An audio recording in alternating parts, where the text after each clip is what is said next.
Hello guys, welcome to the series with Slanith and... I don't know who I am. Oh god! Who are you? Uh, PMK?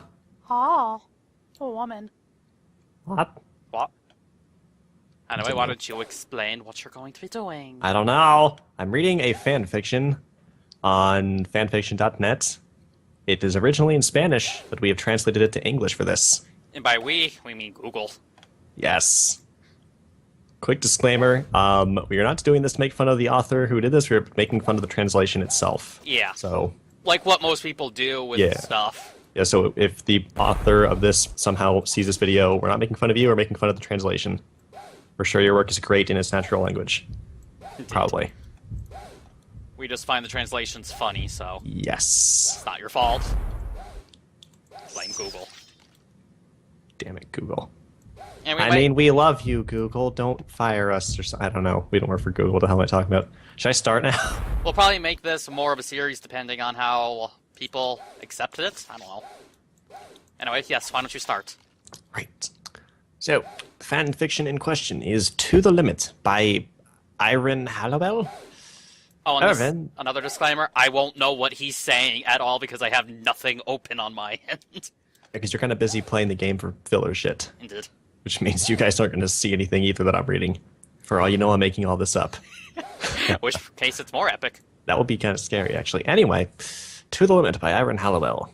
Irvin, a nobleman of the state of Mary, lays eyes on Aaron and decides to make his consort.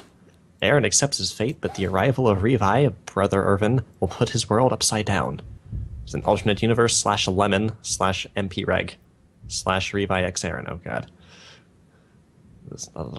Disclaimer, the characters of Shingeki no Kyojin not belong to me. There, okay, that's not funny. Warning!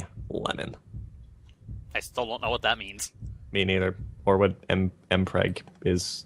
I don't know what those things are. Mpreg? Yeah. Male pregnancy, probably. Ah, that would make sense, wouldn't it? Wait, how does that... No, that doesn't... Wait, what? That doesn't make sense. That makes even less sense now that I think about it. Anyway, And- continue, we're running out of time. Right, already? It's 384 seconds. Shit. To the Limit, Iron, Chapter 1, New Life. The sun behind the houses hinted Shiganshina district, and Aaron Yeager had seen out of the window of your room. He's outside of your room. He had not sleep a wink all night. I really did not try. What the hell am I doing there? He had spent part of it in the dark in the solitude of his room, trying unsuccessfully to relax and take in the event that had marked his destiny since childhood. Today was the day, 18th birthday, and leave home to join her life to a man who not only twice her age, but it also aroused a strong feeling of admiration. What woman are we talking about now? Who's her? At 6 o'clock, Aaron left his room and down to the first floor, meeting his family saw him, adopted a tense posture with a rueful expression on his face. Aaron frowned and walked over to the table next to the kitchen. What happens? Snap and salute. I'm not gonna die. Carla, Aaron's mother, dodged and tried to replicate the look a sob facing the sink. What? What? It is not that, Aaron objected Grisha, his father, sitting comfortably at the table. So what? Seem affected, but well, I sold to him no matter what I wanted for my life. Don't Grisha, Sold refuted. We did this to give you a better life. Aaron clenched his fists. I had plans, he shouted. I wanted to join the army, but now I have to be in the consort of a man twice my age. It could be my father. Oh, God. Aaron, we discussed... No. Aaron, we discussed this already, answered Grisha, giving close to the topic. He stood up and saw Aaron. Have you finished packing? Aaron snorted. It was a fact that was resigned, but always persisted that folly to rebel and protest their fate. It was inherent in him his desire to assert their rights and to make clear how foolish could become even against the will of their parents. The lack of Punctuation? lack of punctuation makes me want to pronounce punctuation correctly. Yes, he said, looking down. Oh, and now it's proper in that one. Fantastic. Already packed. The coach will come for you in an hour. Do not forget anything. Grisha took his bag and went to the front door of the house. Will not you stay until I leave? Aaron asked to see it with intentions to leave. Grisha turned to him. Sorry, Aaron, I had to visit a patient. Aaron, he approached and grabbed his shoulders. Do not forget that all this is for your happiness. So wait, Mr. Smith is his a good... mom is a man now? Oh, you take care and protect. Annoyed, Aaron dodged the look. Grisha departed from Aaron and his gaze fell on Carla. I will return pair dinner. What? Okay. Carla nodded and said goodbye. Once alone, she turned to Aaron. What do you want for breakfast? Aaron shook his head. I have no hunger. He saw around him, noted the absence of someone. What, Mikasa? What, Mikasa? Oh, Mikasa. He went to collect firewood. Was alone?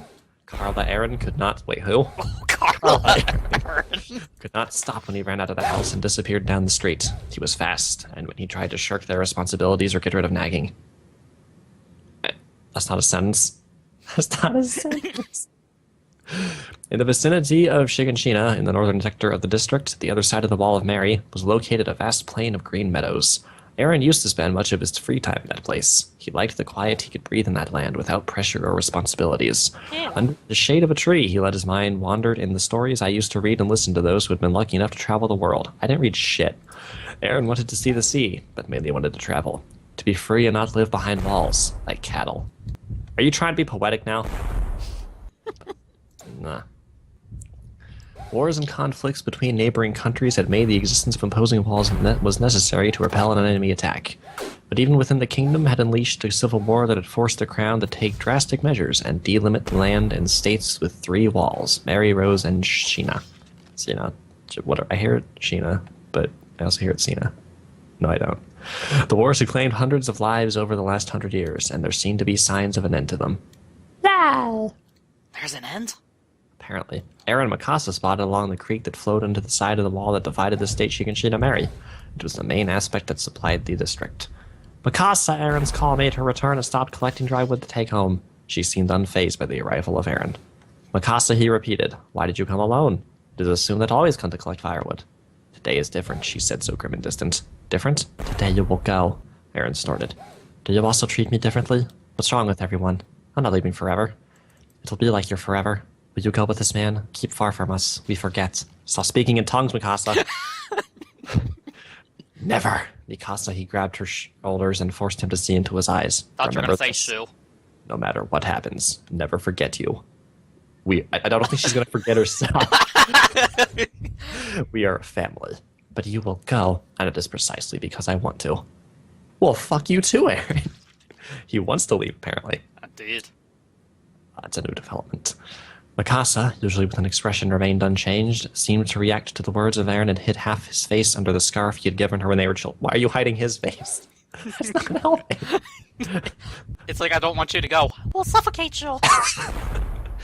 Mikasa was adopted. Oh, God. She became part Aaron family. Oh, After her God. parents rebelled. And it was about the treatment Aaron had with her, not to pity her for having lost her family. Her affection for him was disproportionate and often misunderstood. Looked after him like a little brother and overprotective of problems which Aaron used to get, but were the same age. "Come," said Aaron, helping to carry the wood dry. "Let's go home. Have you had breakfast?" To me, it made me hungry. What? That's kind of what food does.